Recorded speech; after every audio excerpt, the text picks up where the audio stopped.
There is a specific, heavy, almost crushing kind of exhaustion that has nothing to do with physical labor or lack of sleep, but comes from the invisible weight of carrying emotions that do not belong to you, appearing when you walk into a room feeling perfectly fine, but 10 minutes later, you leave feeling drained, sad, or anxious simply because you sat next to someone who was struggling. Without even trying, you absorbed their heaviness into your own body like a sponge soaked in dark water. You have probably felt it, this inability to separate your own soul from the suffering of others, where a friend's breakup feels like your own heartbreak, where a family member's financial stress keeps you awake at night, and where you physically cannot relax until everyone around you is happy, leaving you in a perpetual state of emotional vigilance, constantly scanning the horizon for other people's storms so you can catch the rain before it hits them.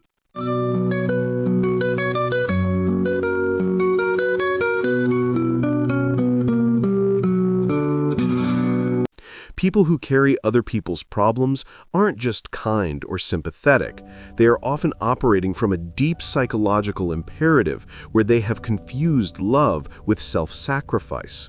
believing that the only way to be a good person is to set themselves on fire to keep others warm. And while the world praises them as the strong ones, or the listeners, or the rocks of the family, the truth is that they are often drowning in an ocean of borrowed grief that is slowly eroding their own identity, because they have become the designated trash can for everyone else's negative emotions, holding space for others while shrinking the space for themselves. There is a profound neuroscience behind this, known as hyperactive mirror neurons, where the brain cells responsible for empathy are firing at an intensity far above the average person. So when you see someone cry, your brain doesn't just register sadness, it simulates that sadness within your own neural pathways, essentially tricking your body into believing that the trauma is happening to you. This is why you feel physical pain when others are hurt, and why you feel a compulsive need to fix their problems, because fixing them is the only way to stop your own mirrored suffering, effectively making their peace a requirement for your own. But this trait is rarely just biological. It is almost always rooted in the archaeology of childhood, specifically in the phenomenon known as the parentified child, where a young child was placed in a home where the adults were emotionally immature, unstable, or absent, forcing the child to step up and become the emotional regulator for the family. You learned very early on that your safety depended on managing your parents' moods. And you might recognize this in yourself if you were the child who knew exactly how to walk on eggshells, who knew how to make mom smile when she was depressed, or how to be invisible when dad was angry, effectively training your nervous system to prioritize other people's emotional states over your own survival. This habit follows you into adulthood, where you subconsciously seek out broken partners or crisis-prone friends because your brain only knows how to function in the role of the savior. This childhood conditioning implants a deep belief that your needs are secondary or even burdensome, and that your value is strictly tied to your utility, so you learn to suppress your own hunger, your own tears, and your own desires because there was no room for them in a house that was already full of adult chaos.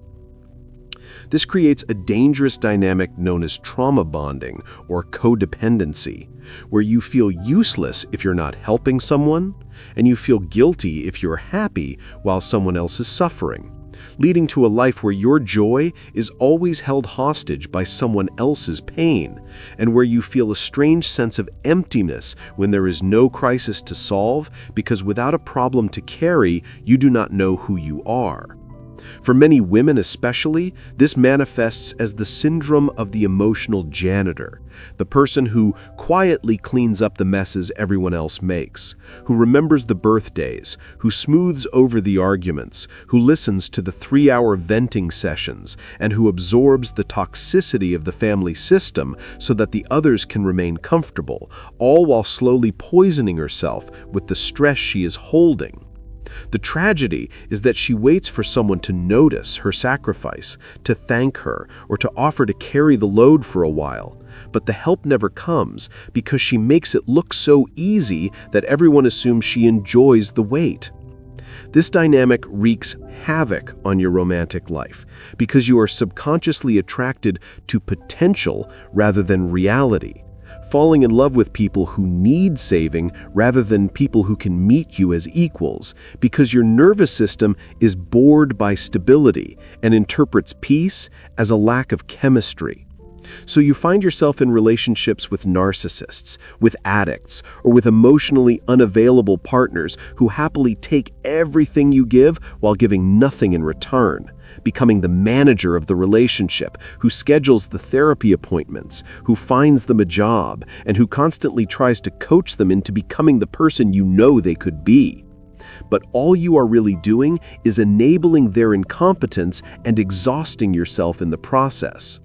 There is also a darker psychological undercurrent to this behavior, which is the need for control. Because when you are focusing on someone else's problems, you get a temporary break from looking at your own, and fixing others becomes a convenient distraction, a way to feel competent and powerful in a chaotic world. Because as long as you are the doctor, you never have to admit that you are also the patient.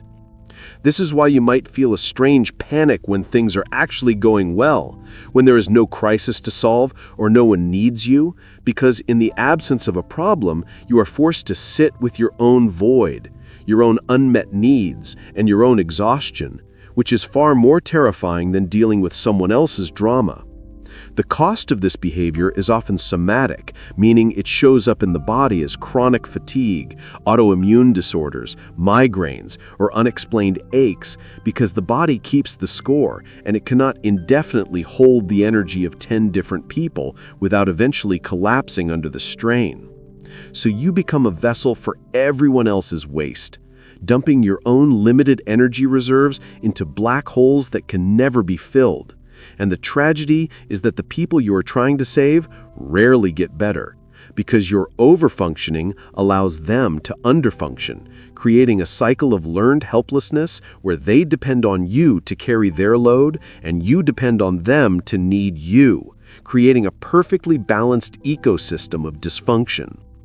It is crucial to understand that true empathy is not taking the pain away from someone. It is sitting with them while they feel it.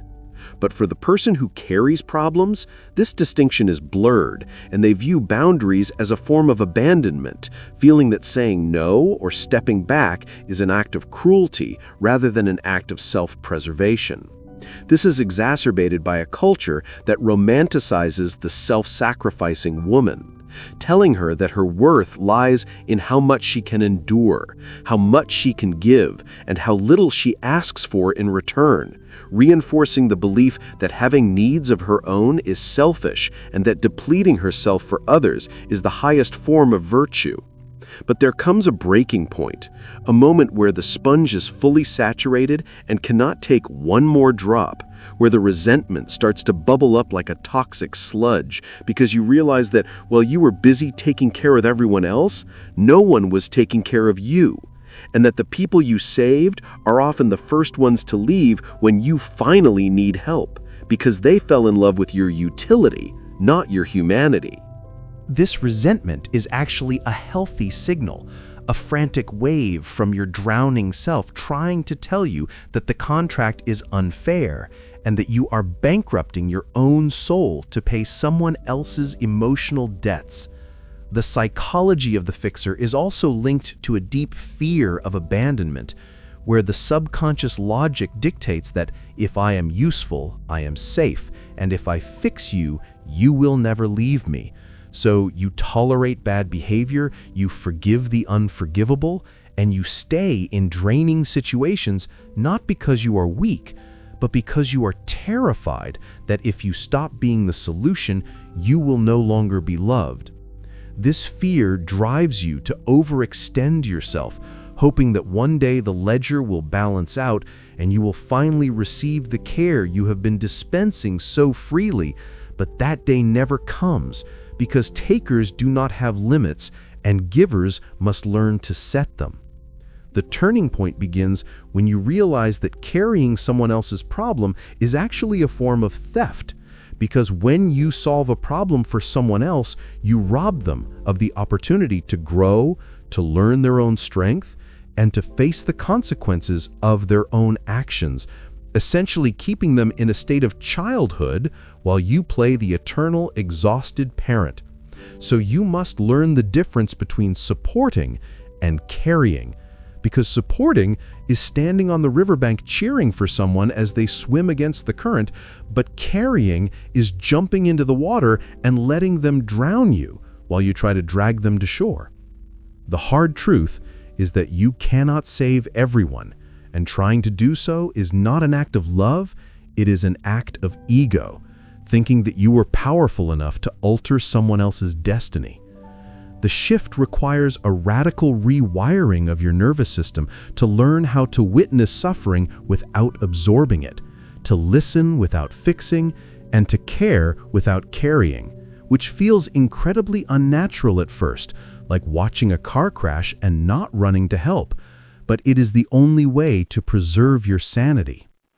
You have to visualize an energetic shield around yourself, a boundary that says, "This is where I end and you begin, and while I can offer you love, I cannot offer you my life force." This often involves grieving the fantasy that you can heal the world or your family, and accepting the painful reality that people have the right to destroy themselves, and people have the right to make bad choices, and it is not your job to intercept their karma. When you stop carrying other people's problems, you will likely face backlash, because people get angry when you change the terms of the agreement, when the person who always said yes starts saying no, and when the emotional trash can puts a lid on itself. But this anger is just proof that the boundary was necessary, revealing who was in your life for you and who was in your life for what you could do for them. You will start to feel a strange sensation, which is the return of your own energy, the lifting of the fog, and the realization that you have passions and dreams and needs that have been buried under the weight of everyone else's drama for years. You begin to feel lighter, as if gravity itself has loosened its grip on your shoulders, attracting a different kind of person, not the broken birds who need fixing, but the whole, self-sustaining individuals who want a partner, not a parent. Realizing that a relationship between two whole people is far more satisfying than the codependent entanglement you used to call love. It is time to put the heavy bags down, to unclench your jaw, and to realize that you are not the general manager of the universe, and that the world will continue to spin even if you stop pushing it. You are allowed to be happy even when others are sad. You are allowed to succeed even when others are failing. And you are allowed to protect your peace with the ferocity of a mother lion protecting her cubs, because your peace is the most valuable asset you possess. The psychology of the burden carrier is ultimately a journey from fear to freedom, from thinking you must earn your space to knowing you belong, and from finding your worth in your utility to finding it in your existence. So take a deep breath and visualize the cords that connect you to everyone else's pain and gently cutting them, not out of hate, but out of love for yourself, knowing that by letting them carry their own load, you are actually honoring their dignity and their capacity to handle their own life. You are not a bad person for choosing yourself. You are a wise person for realizing that you cannot pour from an empty cup, and that the most loving thing you can do for the world is to be a fully charged, fully alive, and fully present version of yourself rather than a depleted shell of a savior. So embrace the lightness that comes with release. Embrace the quiet that comes when you stop solving puzzles that aren't yours, and embrace the beautiful, radical truth that you are enough just as you are without carrying a single thing that does not belong to your soul.